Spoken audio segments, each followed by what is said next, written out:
Υπάρχουν κάποιοι σεζόν στην ιστορία του ποδοσφαίρου που μένουν για πάντα χαραγμένες στη μνήμη. Όχι, δεν θα μιλήσουμε σήμερα για τους συνήθεις υπόπτους. Θα μιλήσουμε για την απίστευτη, τη μυθική πορεία μιας μικρής ομάδας που για μια ολόκληρη χρονιά κοίταξε στα μάτια τους γίγαντες. Αυτή είναι η ιστορία του Βίζαντα Μεγάρων. Ας ξεκινήσουμε με αυτή την εικόνα. Κοιτάξτε λίγο αυτό το πάθος. Αυτή η φλόγα στα μάτια των οπαδών δεν είναι κάτι τυχαίο. Δεν γεννιέται έτσι απλά. Πίσω από αυτά τα κυτρινόμαυρα χρώματα υπάρχει μια ιστορία, μια ανάμνηση τόσο δυνατή που περνάει από γενιά σε γενιά. Τι είναι αυτό όμως που μπορεί να γεννήσει μια τέτοια αγάπη? Η απάντηση λοιπόν μας γυρνάει πίσω στο χρόνο, στη σεζόν 1967-68. Αυτή δεν ήταν απλώς μια καλή χρονιά για τον Βίζαντα. Ήταν, και ξέρετε, παραμένει μέχρι και σήμερα το μεγαλύτερο, το σπουδαιότερο επίτευγμα σε ολόκληρη την ιστορία του. Ήταν η στιγμή που οι παίκτες εκείνης της ομάδας έγραψαν το όνομά τους στο Πάνθεον. Και όλη αυτή η τεράστια επιτυχία, όλη αυτή η ιστορία συμπυκνώνεται σε έναν και μόνο αριθμό, το 7. Ένας απλός αριθμός, που όμως για τα μέγαρα σήμαινε τα πάντα. Ναι, 7η θέση στο Πανελλήνιο Πρωτάθλημα της Εθνικής. Για να το βάλουμε λίγο στο πλαίσιο του, αυτό ήταν ένα πραγματικό ποδοσφαιρικό θαύμα. Για έναν σύλλογο του μεγέθους του Βίζαντα, το να τερματίσει πάνω από ιστορικές δυνάμεις του ελληνικού ποδοσφαίρου ήταν κάτι το σχεδόν αδιανόητο. Ήταν κυριολεκτικά η στιγμή που οι μικροί έγιναν μεγάλοι. Εντάξει, το ερώτημα είναι ένα και είναι απλό. Πώς το καλό το κατάφεραν?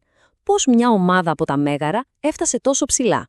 Λοιπόν, η επιτυχία τους δεν ήταν τυχαία. Στηρίχθηκε σε 3 πολύ γερές βάσεις, 3 πυλώνες που τους έκαναν σχεδόν ανίκητους.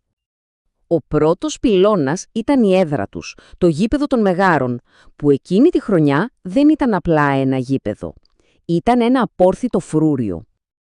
Τα νούμερα λένε όλη την αλήθεια. Είναι απίστευτο, αλλά αληθινό. Καμία ομάδα δεν κατάφερε να φύγει νικήτρια από τα μέγαρα εκείνη τη χρονιά. Μόνο ο Βίζας και ο πανίσχυρος Άρης Θεσσαλονίκης είχαν αυτό το απίστευτο ρεκόρ. Οποιοσδήποτε αντίπαλος ερχόταν, ήξερε ότι τον περίμενε μια πραγματική κόλαση. Πάμε στον δεύτερο πυλώνα τώρα. Αυτό που έκανε την ομάδα να ξεχωρίζει ήταν ότι δεν φοβόταν κανέναν, ειδικά τους μεγάλους. Και αυτό τους χάρισε ένα παρατσούκλι που έμεινε στην ιστορία. Ναι, τους αποκαλούσαν φωνέα των γιγάντων. Και ξέρετε κάτι?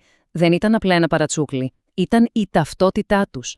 Το είχαν κερδίσει με το σπαθί τους, εκεί, μέσα στις 4 γραμμές του γηπέδου. Και θέλετε αποδείξεις? Ορίστε, 2-1 την τότε πρωταθλήτρια ΑΕΚ, 3-1 τον ΠΑΟΚ. Αυτά δεν είναι απλά αποτελέσματα. Είναι δηλώσεις ισχύως. Ο Βίζας ήταν εδώ και δεν αστειευόταν. Και φτάνουμε στον τρίτο και ίσως τον πιο καθοριστικό πυλώνα αυτής της επιτυχίας. Γιατί όπως ξέρουμε, κάθε μεγάλη ομάδα, κάθε σπουδαία ιστορία έχει έναν ήρωα. Ο Βίζας είχε τον δικό του. Το όνομά του Σάκης Κουβάς, ένα σέντερφορ που εκείνη τη σεζόν βρισκόταν χωρίς καμία υπερβολή στην καλύτερη φάση της καριέρας του. Ήταν η αιχμή του δώρατος, ο παίκτης που έπαιρνε την προσπάθεια όλης της ομάδας και την μετέτρεπε σε γκολ. Και τι γκολ! 19. 19 γκολ σε μία μόνο σεζόν. Απλά σκεφτείτε το νούμερο. Εδώ όμως είναι που η ιστορία γίνεται ακόμα πιο εντυπωσιακή.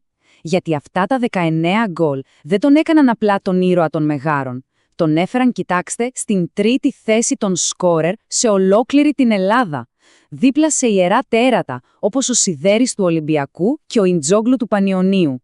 Ένας παίκτης του Βίζαντα στην ελίτ των σκόρερ. Απίστευτο!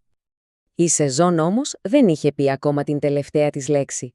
Υπήρχε ένα ακόμα κεφάλαιο που έπρεπε να γραφτεί. Ένα παιχνίδι που θα σφράγιζε για πάντα τον θρύλο τόσο της ομάδας όσο και του μεγάλου της πρωταγωνιστή.